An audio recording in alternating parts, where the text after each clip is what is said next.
വൈകുന്നേരമായതോടെ എല്ലാവരും കൂടി വേണുവിന്റെ തറവാട്ടിലേക്ക് പോകാനായി ഇറങ്ങി.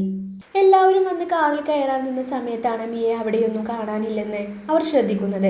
കുറെ നേരം എല്ലാവരും കാത്തു നിന്നിട്ടും അവൾ താഴേക്ക് ഇറങ്ങി വന്നതേയില്ല. അജു പതുക്കെ മുകളിലേക്ക് നോക്കിയപ്പോൾ കണ്ടത് ബാൽക്കണിയിൽ നിന്ന് വളരെ ഗൗരവത്തോടെ ഫോണിൽ സംസാരിക്കുന്ന മിയെയാണ്. അവളെ കാണും തോറും അജുവിന് എന്തോ വലിയ വശപിശക് തോന്നി. അജു തന്നെ നിരീക്ഷിക്കുന്നത് മനസ്സിലാക്കിയ മിയ വേഗത്തിൽ ഫോൺ കട്ട് ചെയ്ത് താഴേക്ക് ഇറങ്ങി വന്നു. എല്ലാവരും നേരത്തെ തന്നെ കാറിൽ കയറിയിരുന്നിട്ടുണ്ടായിരുന്നു. മിയ ഓടി വന്ന് വേഗം കാറിൽ കയറിയിരുന്നു. അജു അവളെ ഗൗരവത്തോടെ ഒന്ന് നോക്കി.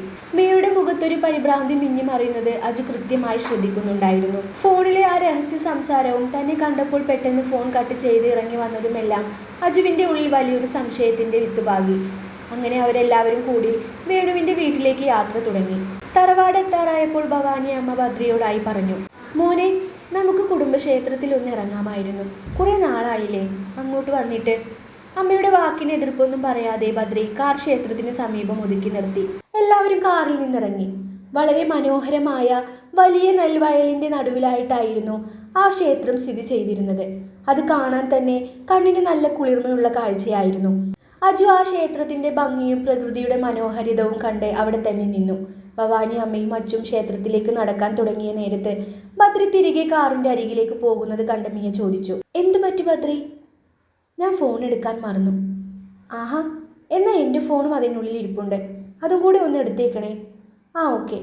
ബദ്രി കാറിൻ്റെ അടുത്തേക്ക് ചെന്ന് 2 ഫോണും കൈകളിലെടുത്തു. മിയയുടെ ഫോൺ കയ്യിലെടുത്ത ആ നിമിഷം തന്നെ അതിലേക്കൊരു പുതിയ നോട്ടിഫിക്കേഷൻ വന്നു. ഡിസ്പ്ലേയിൽ ആ മെസ്സേജ് തെളിയുകയും ചെയ്തു. അവൻ അത് പതിയെ വായിച്ചു. നിന്റെ പ്ലാൻ എന്തായി മിയ? നാളെ അവൻ നിന്റെ ഒപ്പം വരുമോ? ആ സ്ക്രീനിലെ വരികൾ കണ്ടതും ബദ്രി അവിടെ തന്നെ നിന്നുപോയി. എന്തായിരിക്കും അവളുടെ പ്ലാൻ? ആരായിരിക്കും അവളുടെ കൂടെ നാളെ പോകുന്നത്? അവൻ്റെ മനസ്സിൽ മിയയെക്കുറിച്ച് ചെറിയൊരു സംശയം ഉടലെടുത്തു. അവൻ ഫോണിലേക്ക് തന്നെ കണ്ണെടുക്കാതെ നോക്കി നിൽക്കുന്നത് ദൂരെ നിന്ന് കണ്ട മിയയുടെ നെഞ്ചിലൊരു ഭയം മിന്നിമറഞ്ഞു. അവൾ പരിഭ്രാന്തിയോടെ വേഗത്തിൽ ബദ്രിയുടെ അരികിലേക്ക് ഓടിയെത്തി. മിയ ഭയത്തോടെ പറഞ്ഞു, എന്താ ബദ്രി അവിടെ തന്നെ നിൽക്കുന്നത്? ബദ്രി പെട്ടെന്ന് ഭാവം മാറ്റി. ഏയ് ഒന്നുമില്ല മിയ, ഇന്നാ നിന്റെ ഫോൺ. മെസ്സേജ് താൻ കണ്ട കാര്യം പുറത്ത് കാണിക്കാതെ ബദ്രി ആ ഫോൺ മിയയുടെ കൈകളിലേക്ക് കൊടുത്തു. പക്ഷെ അവൻ്റെ മനസ്സിൽ മിയയോടുള്ള സംശയത്തിൻ്റെ തരി വീണു കഴിഞ്ഞിരുന്നു. അങ്ങനെ ക്ഷേത്ര ദർശനമെല്ലാം കഴിഞ്ഞ് അവരെല്ലാവരും വേണുവിൻ്റെ വീട്ടിലേക്ക് പോയി. അവരെ സ്വീകരിക്കാനായി വേണുവും കുടുംബവും പൂമുഖത്ത് തന്നെ കാത്തു നിൽപ്പുണ്ടായിരുന്നു. സൗമ്യ വളരെ സ്നേഹത്തോടെയും സന്തോഷത്തോടെയും എല്ലാവരെയും വീട്ടിലേക്ക് കൂട്ടിക്കൊണ്ടുപോയി. കുറേ സമയം അവരെല്ലാവരും ഒരുമിച്ചിരുന്ന് സംസാരിക്കുകയും സന്തോഷത്തോടെ ഭക്ഷണം കഴിക്കുകയും ചെയ്തു. ഒടുവിൽ എല്ലാവരും യാത്ര പറഞ്ഞ് അവർ തിരികെ വീട്ടിലേക്ക് മടങ്ങി. ആ മടക്ക യാത്രയിലുടനീളം ഭവാനി അമ്മയുടെ മനസ്സ് ശാന്തമായിരുന്നില്ല. അച്ചുവിനോട് ബദ്രി കാണിക്കുന്ന അകൽച്ച അവരിന്ന് വ്യക്തമായി കണ്ടു. ഞാൻ എടുത്ത തീരുമാനം തെറ്റിപ്പോയോ? സ്വന്തം തീരുമാനത്തെ ഓർത്ത് അമ്മയുടെ ഉള്ളിൽ വലിയൊരു കുറ്റബോധവും വിഷമവും നിറഞ്ഞു. അരികിലിരിക്കുന്ന അച്ചുവിനെ നോക്കി ഭവാനി അമ്മ കണ്ണീരണിഞ്ഞു. വീട്ടിലേക്ക് എത്തിയതും ബദ്രി നേരെ ഭവാനി അമ്മയുടെ മുന്നിലേക്ക് ചെന്നു. അവൻ്റെ ഉള്ളിൽ ചെറിയൊരു ഭയമുണ്ടായിരുന്നു. അമ്മ, ഞാൻ ഇവരോടൊപ്പം നാളെ മടങ്ങാൻ തീരുമാനിച്ചിരിക്കുകയാണ്. അത് കേട്ടതും ഭവാനി അമ്മ വല്ലാത്തൊരു ഉറച്ച തീരുമാനത്തോടെയും ഗൗരവത്തോടെയും പറഞ്ഞു, അത് നടക്കില്ല ബദ്രി. നിന്റെ വിവാഹം കഴിഞ്ഞിട്ടിപ്പോൾ കുറച്ച് ദിവസങ്ങളെ ആയിട്ടുള്ളൂ. അതല്ല അമ്മ, അവിടെ പ്രൊജക്റ്റിൻ്റെ കുറേ വർക്കുകളൊക്കെ ചെയ്തു തീർക്കാനുണ്ട്. അതാ.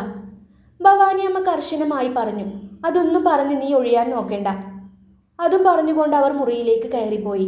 അമ്മയുടെ ആ ദേഷ്യവും ഉറച്ച നിലപാടും കണ്ടപ്പോൾ ബദ്രി പിന്നെ ഒന്നും പറയാൻ നിൽക്കാതെ മൗനം പാലിച്ചു.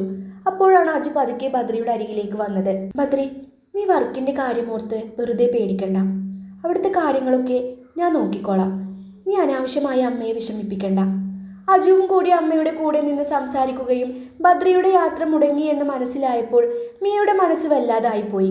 താൻ മനസ്സുകൊണ്ട് മെനഞ്ഞെടുത്ത പ്ലാൻ ഓരോന്നായി പൊളിഞ്ഞു പോകുന്നത് കണ്ട് നിയന്ത്രിക്കാനാവാത്ത ദേഷ്യത്തോടെ അവൾ പല്ലിറുമി നിൽക്കുകയായിരുന്നു. യാത്ര മുടങ്ങിയതിൻ്റെ വല്ലാത്തൊരു വിഷമത്തിലായിരുന്നു ബദ്രി. മനസ്സിലെ അസ്വസ്ഥതകൾ കാരണം അവൻ എത്ര ശ്രമിച്ചിട്ടും ഉറക്കം വരുന്നുണ്ടായിരുന്നില്ല. രാത്രിയുടെ നിശബ്ദതയിൽ അവൻ പെട്ടെന്ന് തിരിഞ്ഞു കിടന്നപ്പോഴാണ് സെറ്റിയിലേക്ക് അവൻ്റെ കണ്ണുകൾ നീണ്ടത്. അവിടെ ഉറങ്ങാൻ കഴിയാതെ എന്തൊക്കെയോ ആലോചിച്ച് കിടക്കുകയായിരുന്നു അച്ചു. മുറിയിലെ ചെറിയ വെളിച്ചത്തിൽ അവളുടെ കണ്ണുകളിലെ ആ നിഷ്കളങ്കതയും സങ്കടവും അവൻ വ്യക്തമായി കണ്ടു. അത് കണ്ടതും ബദ്രിയുടെ നെഞ്ചിലെവിടെയോ ഒരു വിങ്ങൽ പോലെ അനുഭവപ്പെട്ടു. എത്രയോ നാളുകൾക്ക് ശേഷമാണ് അവൻ അവളെ അത്രയും സൂക്ഷ്മമായി നോക്കുന്നത്.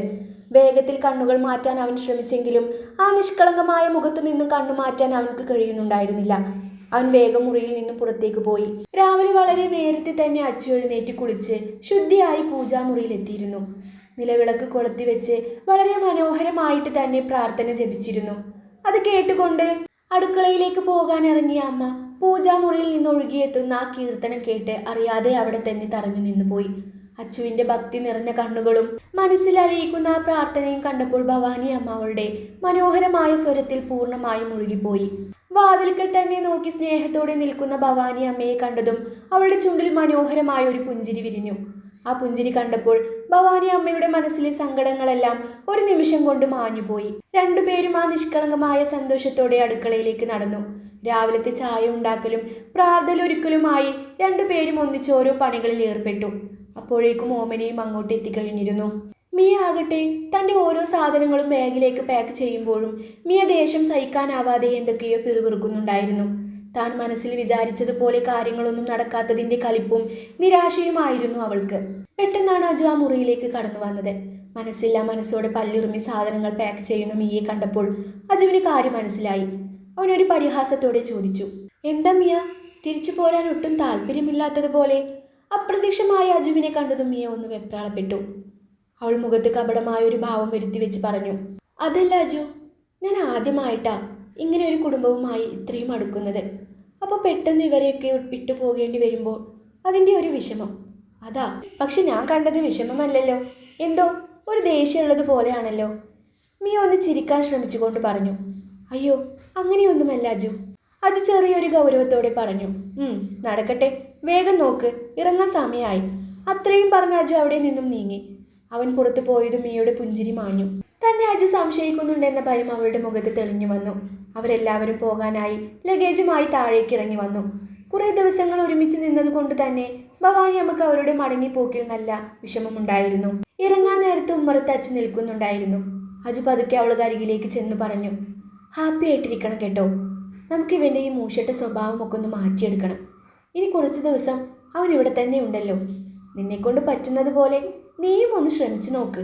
അജുവിൻ്റെ വാക്കുകൾ കേട്ടപ്പോൾ അച്ചുവിൻ്റെ മുഖത്ത് മനോഹരമായൊരു പുഞ്ചിരി വിരിഞ്ഞു. എങ്കിലും ഇത്രത്തോളം സ്നേഹത്തോടെ തന്നെ സ്വന്തം അനിയത്തിയെ പോലെ കരുതുന്ന അജു പോകുന്നതിൽ അവൾക്കും നല്ല സങ്കടമുണ്ടായിരുന്നു. അപ്പോഴാണ് ബദ്രി കാറിൻ്റെ കീയും എടുത്തുകൊണ്ട് അങ്ങോട്ട് വന്നത്. അവനെ കണ്ടതും അജു പെട്ടെന്ന് അല്പം ഗൗരവത്തിൽ നിൽക്കുകയും അവരുടെ സംസാരം നിർത്തുകയും ചെയ്തു. ഭവാനി അമ്മ ബദ്രിയോട് പറഞ്ഞു, മോനെ, അച്ചുവിനെയും കൂടെ കൊണ്ടുപോ. നീ തിരിച്ചു വരുമ്പോൾ നീ തനിച്ചാകില്ലേ? അജു അത് കേട്ടതും ആവേശത്തോടെ പറഞ്ഞു, അത് ശരിയാ അച്ചു, നീ കൂടെ പോരെ. അച്ചുവും കൂടി തങ്ങളോടൊപ്പം വരുന്നുണ്ടെന്ന് അറിഞ്ഞതും മിയയുടെ ഉള്ളം ആകെ തകർന്നു പോയി.